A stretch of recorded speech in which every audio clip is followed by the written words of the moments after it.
to view the coast in a way I've never seen it before.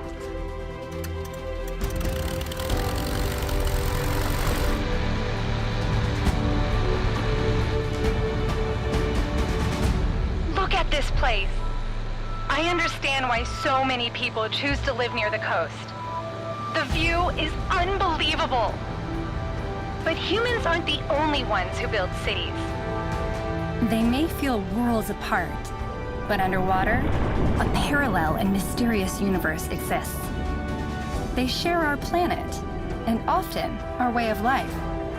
Families are raised, neighborhoods are built, and creatures move in, then hustle to work. Everyone's just doing their best to make a living. I'm Stephanie Yarney. Join us as we dive way down there to meet our ocean neighbors and explore the cities of the sea.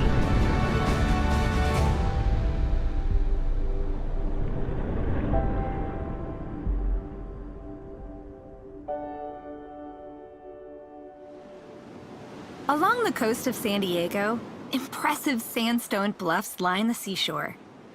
These beautiful cliffs that you see behind me actually continue into the ocean, creating underwater canyons. It looks incredibly similar. And just as the cliffs above are a popular place for people to raise a family, the edge of these canyons below are equally desirable. On a few special nights of the year, a creature rises up from the deep canyons. These are California market squid, and the party is just beginning.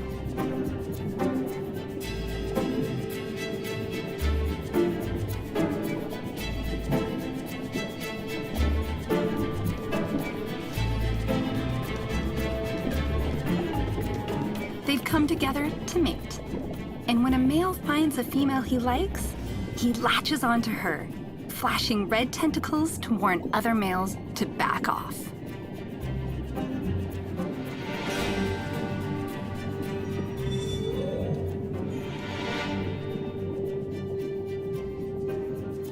A rival tries to separate them. Our male barrel rolls to escape, but it's no use. The rival is too strong, and the fight becomes a madhouse of squid arms.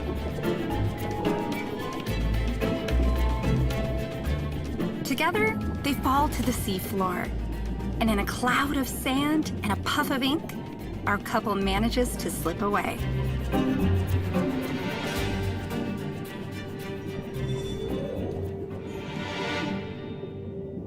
Finally alone, these two lovebirds are ready. The male uses a special tentacle to deposit his sperm packet into his mate. They separate, and now the female carries the torch. She looks for a suitable place to lay her eggs, and she knows there's safety in numbers. She wants to put hers next to everyone else's. Perfect. This egg bed will do. Satisfied, she approaches and places her egg gently in the pile.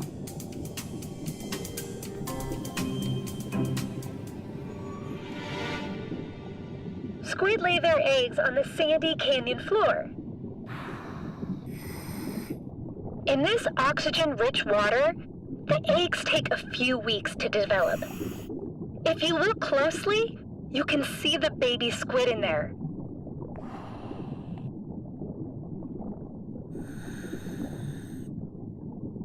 Let's go see what else we can find.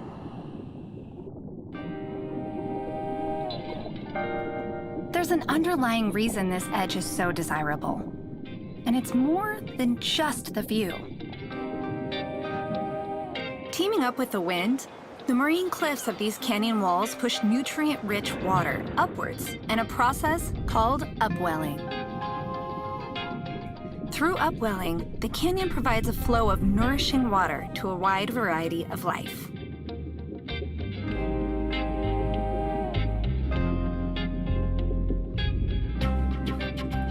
Just like on land, these cliffs are prime real estate.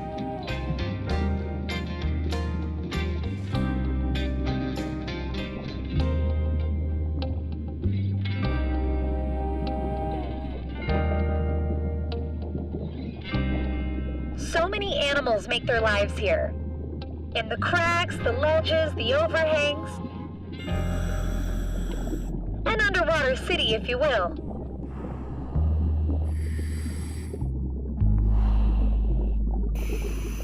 And there are only so many apartments available. Consider the lobster. He has to compete for food and space. He makes his home in tight spaces along the wall where he can filter out food rising up from below. Wow! A swell shark!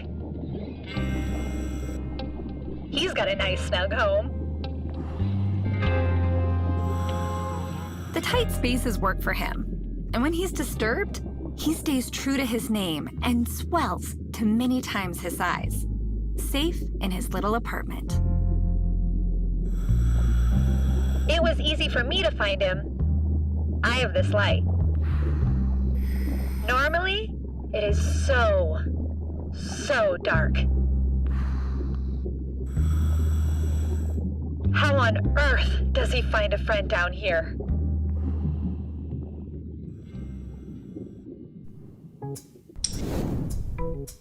My name is Dimitri Dehaene. I'm a marine biologist and I study living light, which includes fluorescence.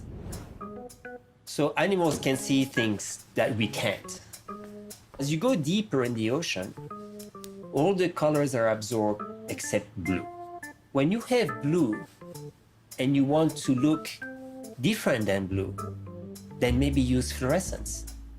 So fluorescence requires blue light to stimulate a substrate, an animal, that will use a protein to transform the blue and emit green. You and I would need a yellow filter to block the blue so that we can see the green. But some animals, they don't need this. They have integrated in their eye a yellow filter that comes in and out as needed. So what we learned is that fluorescence is used by animals for multiple functions. And we probably don't even understand all of these functions. Fluorescence is a way to see the unseen. Animals perceive light differently, which means swell sharks don't see the same way we do. The yellow filter over their eyes acts like a prescription. Take a look.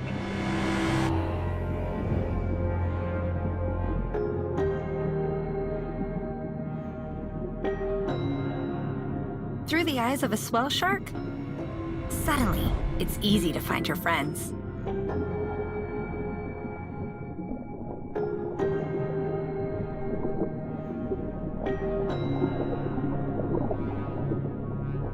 Don't have to search too hard when you're both glowing green. Whether they'll make good roommates or not, that's a different question.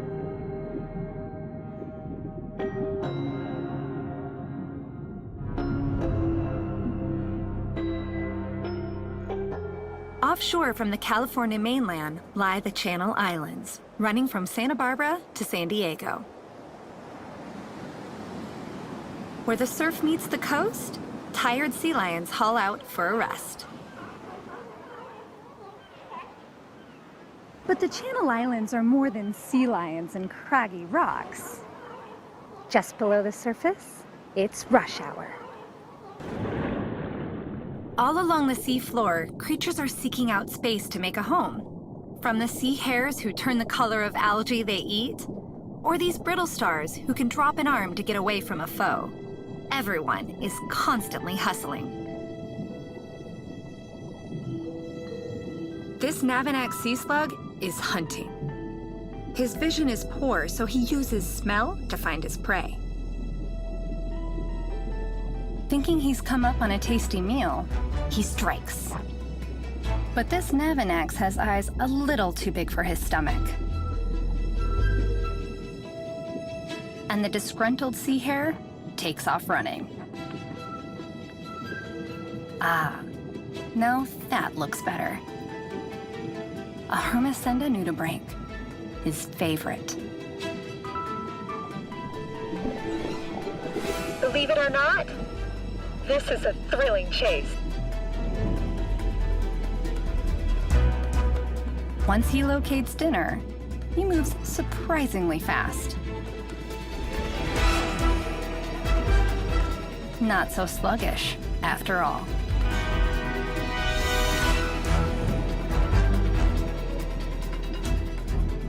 Nearby, an even more unlikely predator is slowly inching along. Meet the purple sea urchin. It's in the sea star family, but instead of 5 arms, it has a cushball coating of spikes. Like a drill, it carves a pocket into the rock. This helps protect it from waves and predators.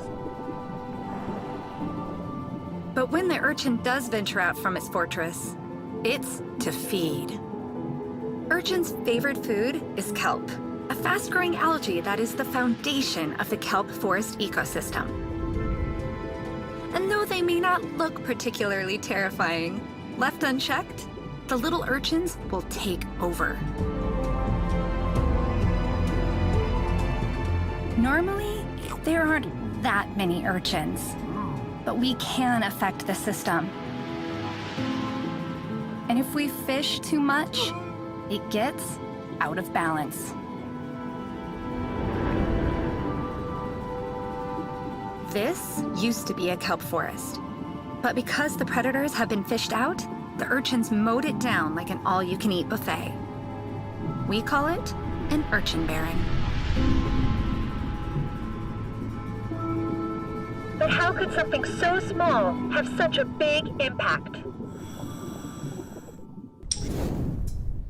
My name's Taylor Worth, and this is the Mars Urchin. The entire rover robot is based after a sea urchin. Hopefully it will be used to go on Mars and collect sediment up there.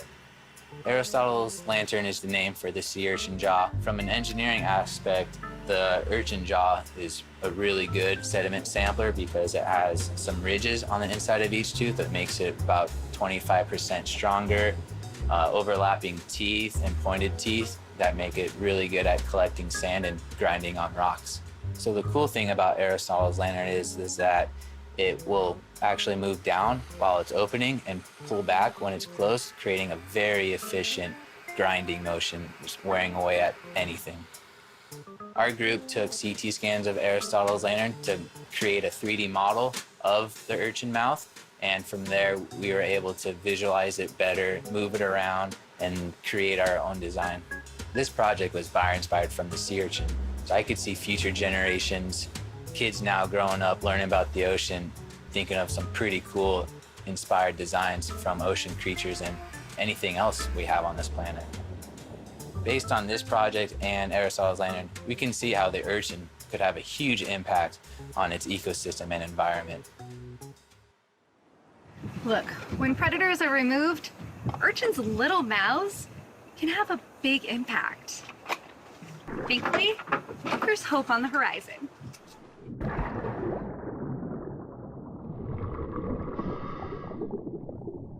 This fish is the California sheephead. All sheephead are born female. As young females, they're just a little too small to take on an urchin. But given a chance to grow old, they turn into males. And when they do, some changes occur.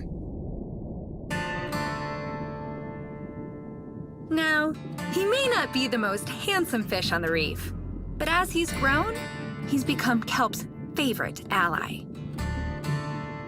Those teeth were made for one purpose: crunching hard shells. Oh, we are surrounded by sheephead right now. This kelp holdfast is covered in purple sea urchin, which just so happens to be the sheephead's favorite food.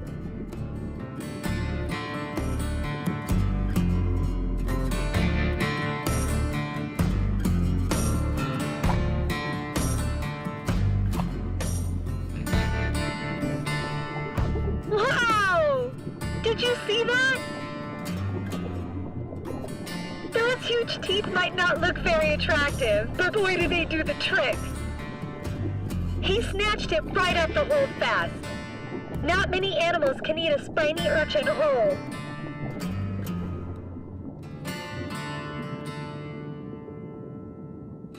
Every animal has a part to play, and in a healthy ecosystem, animals keep each other in check.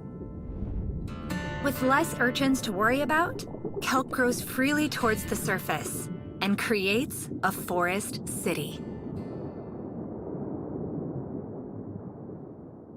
Kelp is the architect of the ocean.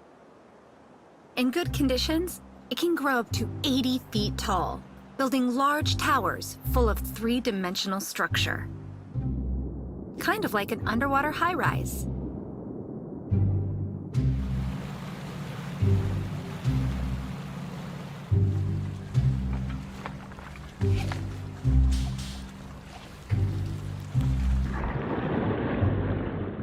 Even below the surface, sunshine is king. It's the fuel that powers this underwater rainforest. And kelp is designed to take advantage. To keep it buoyant and vertical, kelp has these gas-filled balloons called floats.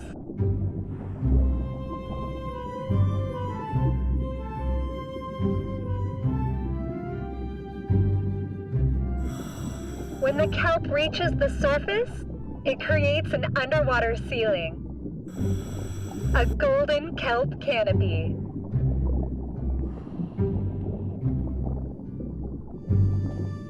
And now that the kelp has built the city, its residents move in. There's the California state fish, the Garibaldi, Senorita fish, opal eyes, who actually eat the kelp,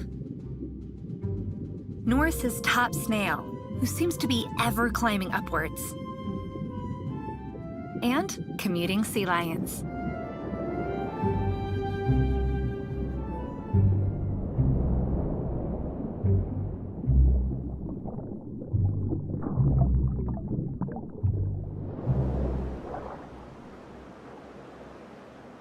Sea lions are California's most common marine mammal, and they just so happen to be one of my most favorite animals to observe in the kelp forest, so let's go check it out.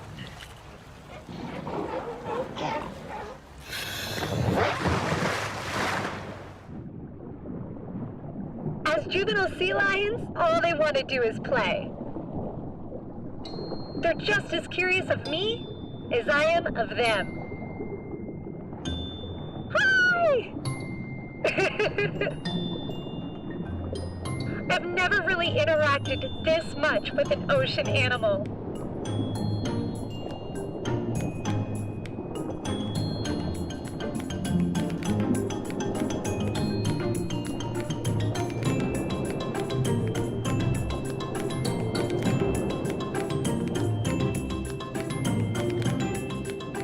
Play is how these guys learn. They learn what's okay, and also what they can't handle.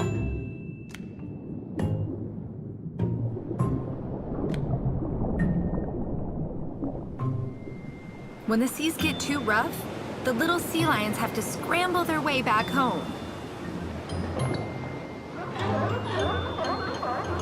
He rides a wave in, and nope. On this next one. So close.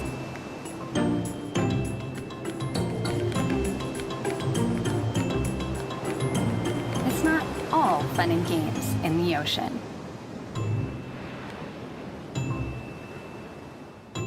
Unlike the sea lion, kelp can't swim away.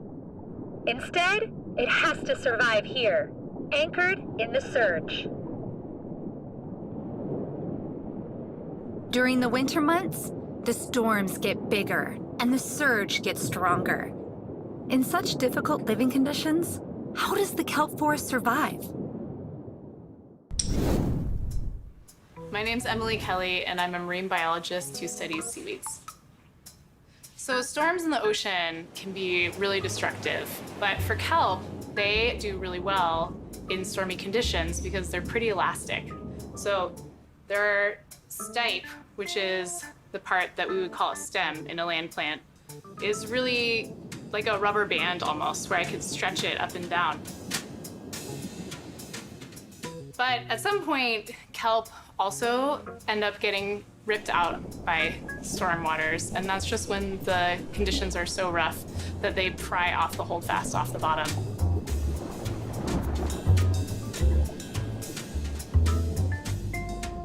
So kelp really have this superpower, which is that they can grow really, really fast. Even though a lot of kelp plants can get ripped out during a storm, we still have kelp forests, and they're densely populated with kelp plants because kelps are really good at growing very quickly. And at their max pace, they're growing about 2 feet a day. In recent years, when we've had prolonged warm water events, you actually see the kelp forest start to disintegrate. And that's because it just can't handle the hot tub-like conditions of warmer temperatures. When we lose the kelp in the kelp forest, sometimes we get a non-native brown seaweed moving in called sargassum, commonly known as devilweed.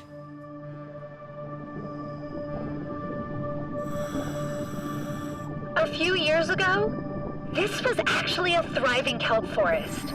Now, it's all sargassum. In the unusual warm water, the kelp plant suffered, and the invasive devilweed, which thrives in these conditions, was able to take over. Unfortunately, devilweed does not provide the same structure as the kelp canopy. It isn't the same kind of habitat.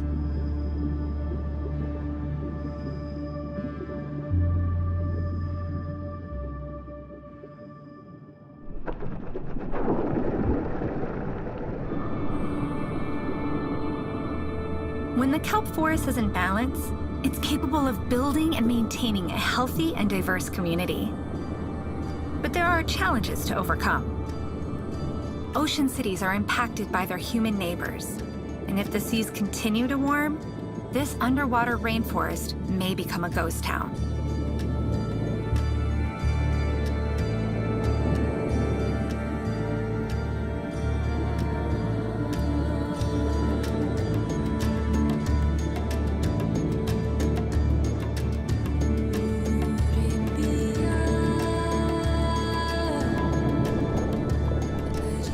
Thankfully, kelp is an ocean superstar.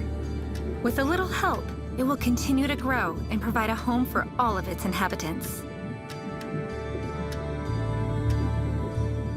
Even the little kelp that got ripped out still has a story to tell.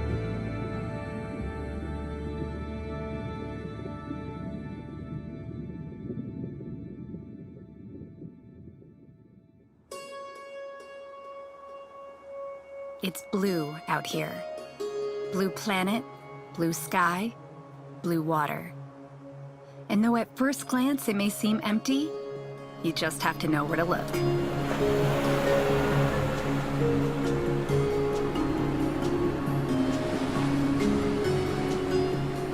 On the surface, the open ocean seems like a desert. It's quiet and vast. But you see those patterns in the water?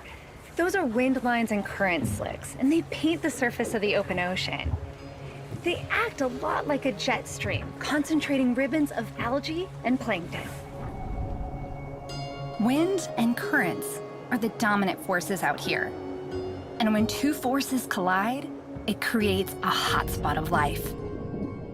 Plankton rise up and are pursued by small fish. And then big fish. And eventually, dolphins. Now the open ocean road has become a highway of life. Where will it lead us this time? A giant kelp patty. Our little kelp plant that was ripped out in the last winter storm has continued its life out here. And when one kelp plant gets ripped out, it can get tangled with another, and another, and another, until we have our own miniature floating kelp forest, an oasis and a pelagic desert. This giant floating kelp patty can quickly become a popular destination. A floating nursery for small fish. Only a few weeks ago, this juvenile treefish was an egg, at the whim of the currents in the sea until it finally found this floating island. The treefish is not alone. This kelp oasis has attracted lots of other ocean voyagers, including these half-moons. Half-moons are the kelp patty pit crew. They're eager to clean and pick parasites off any passerby. But not every creature who passes by here comes for the cleaning.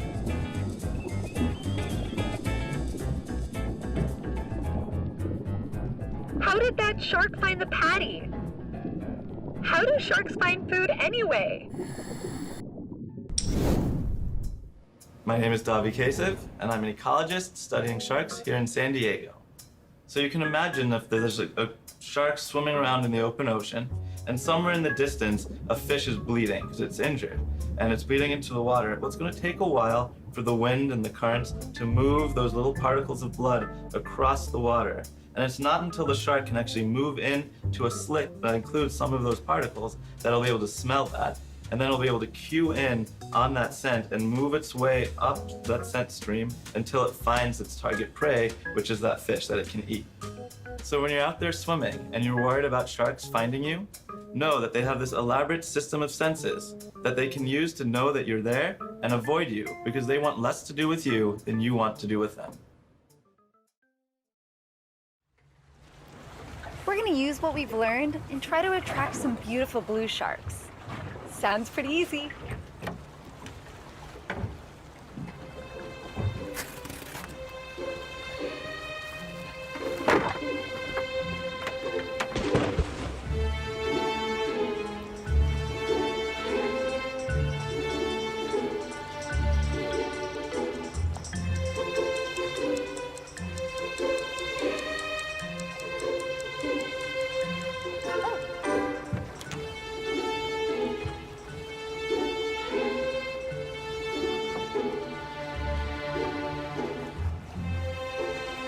So far today, I've seen more balloons than sharks.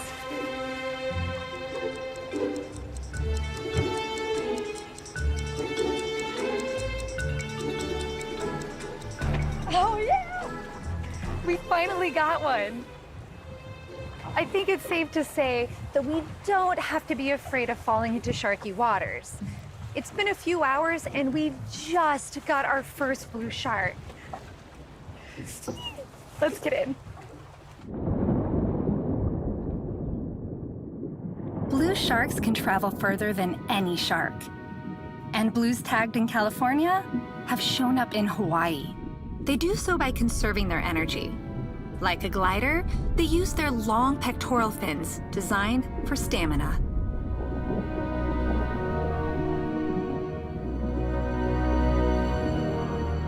These pelagic sharks may have never seen a human before, but they're not mindless. They can tell the scent is not coming from me, but the buckets, and that's what they're interested in.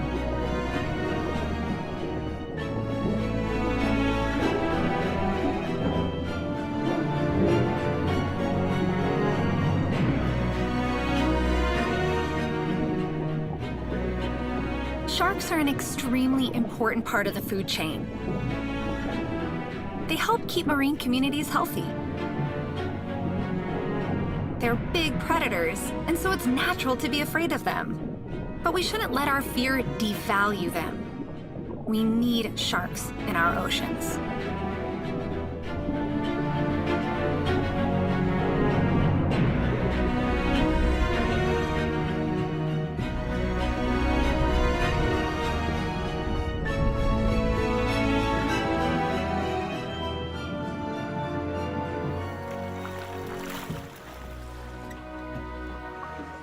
Oh my gosh, that was so cool. That was amazing. It's crazy to think that 30 years ago, on a day just like today, we could have been swimming with 40 blue sharks. But since then, public fear and overfishing have really reduced their numbers. I'm just lucky that I got to swim with a few of these incredible ocean animals. Even way out here, our actions are affecting these ocean travelers. Sharks inhabit 70% of our planet, and humans inhabit the other 30. But whether it's on land or underwater, our planet is a shared home, and we are all roommates. In the spaces we share closer to shore, this is even more evident. This is a working and operational oil rig, built into the sea floor and pumping up fossil fuels from the ocean depths. Obviously, pumping oil out of the ocean floor is controversial and has led to some pretty big disasters in the past.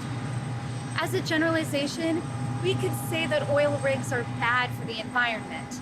Like we've seen with the kelp patties, structure is structure.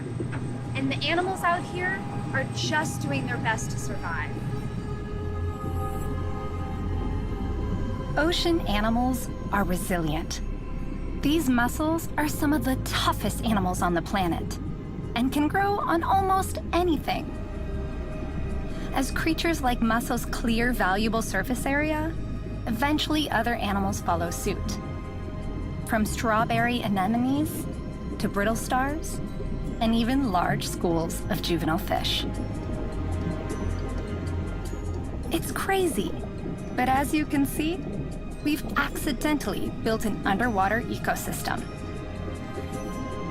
Imagine the ocean city we could create if we put a little thought into it.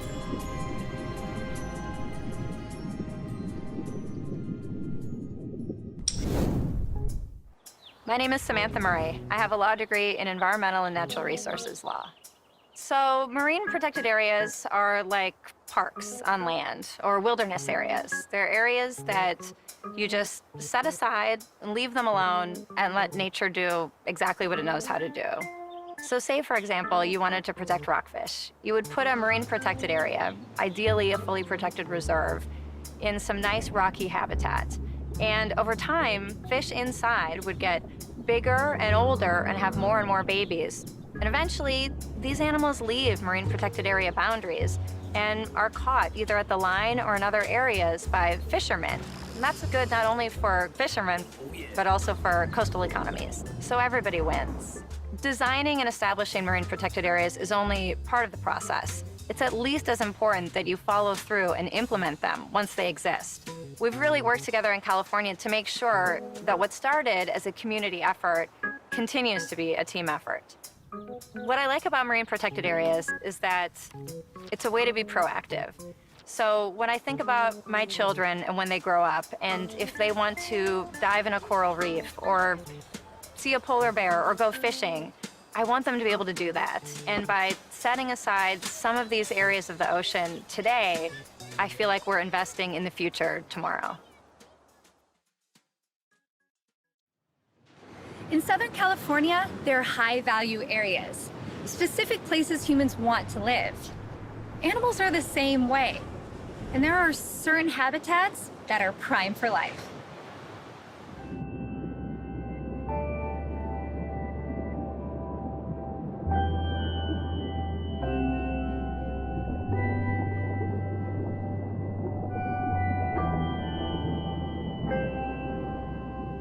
In 1970, San Diego voted to make this area an underwater park.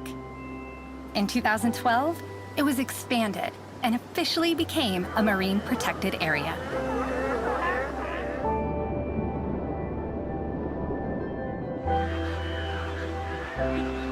We rely on the ocean, and she relies on us. And since these guys can't vote, it's up to us to stay ocean-minded. With a little planning, eventually this task will be passed on to you, our future generation. And when the time comes, just like it did in La Jolla in years past, you'll have your own chances to vote on how we use our planet.